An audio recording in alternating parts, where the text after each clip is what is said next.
नमस्कार. इतिहासातल्या घटना कधीकधी डोमिनोसारख्या असतात नाही का? एक घटना घडते आणि मग तिच्यामुळे दुसरी, तिसरी अशा घटनांची एक साखळीच तयार होते आणि बघता बघता संपूर्ण चित्रच बदलून जातं. आज आपण अशीच एक साखळी पाहणार आहोत. ही गोष्ट आहे युरोपात झालेल्या बदलांची आणि त्याचे थेट पडसाद भारतात कसे उमटले, ज्यामुळे अखेर इंग्रजी सत्तेचा पाया रचला गेला. तर मग प्रश्न हाच आहे की हजारो किलोमीटर दूर युरोपात घडलेल्या घटनांनी भारताचं भविष्य कसं काय ठरवलं? एका खंडात झालेली वैचारिक क्रांती दुसऱ्या खंडाच्या पारतंत्र्याचं कारण कशी बनली? चला तर मग या प्रश्नाचं उत्तर शोधण्यासाठी इतिहासाच्या पाऊलखुणांचा मागोवा घेऊया. आपला हा प्रवास 5 महत्त्वाच्या टप्प्यांमधून जाणार आहे. आपण सुरुवात करणार आहोत प्रबोधन युगापासून. तिथून नव्या विचारांच्या माध्यमातून क्रांती युगात जाऊ.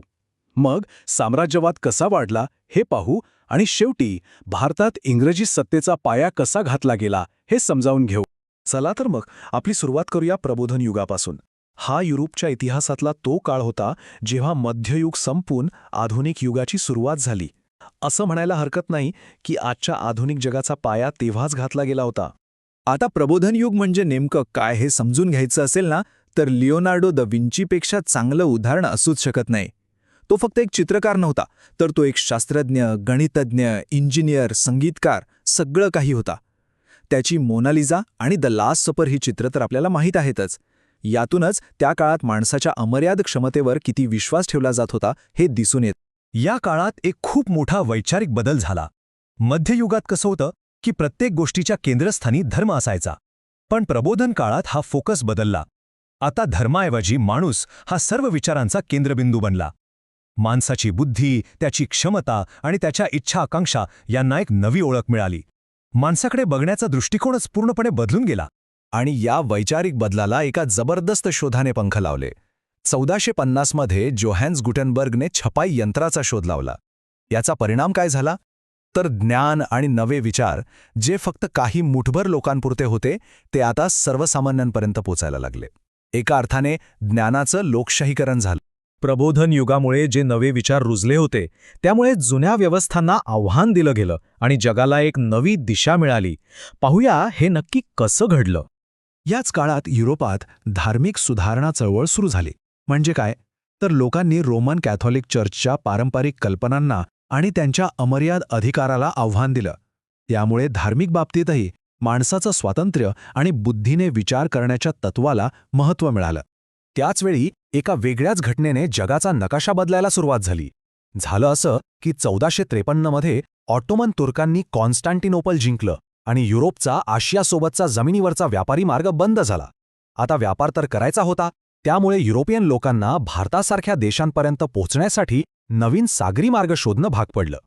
ह्याच गरजेतून 1492 मध्ये कोलंबस निघाला होता भारताच्या शोधात, पण पोहोचला अमेरिकेला. आणि अखेरीस 1498 मध्ये वास्को द गामा आफ्रिकेला वळसा घालून भारतातल्या कालिकत बंदरात पोहोचलाच.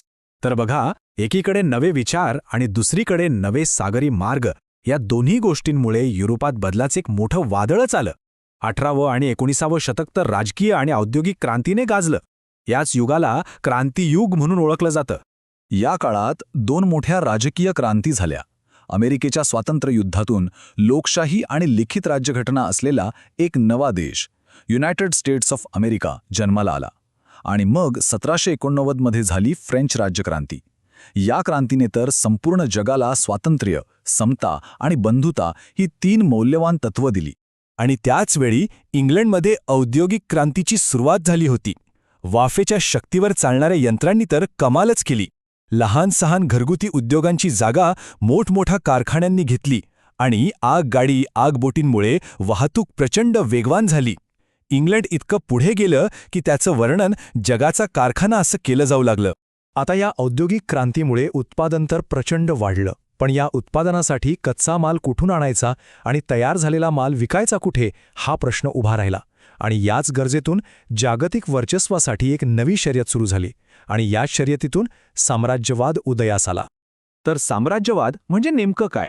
सोप्या भाषेत सांगायचं तर जेव्हा एखादा विकसित आणि शक्तिशाली देश दुसऱ्या अविकसित देशावर आपलं संपूर्ण वर्चस्व निर्माण करतो आणि तिथे आपल्या वसाहती स्थापन करतो, त्याला साम्राज्यवाद म्हणतात.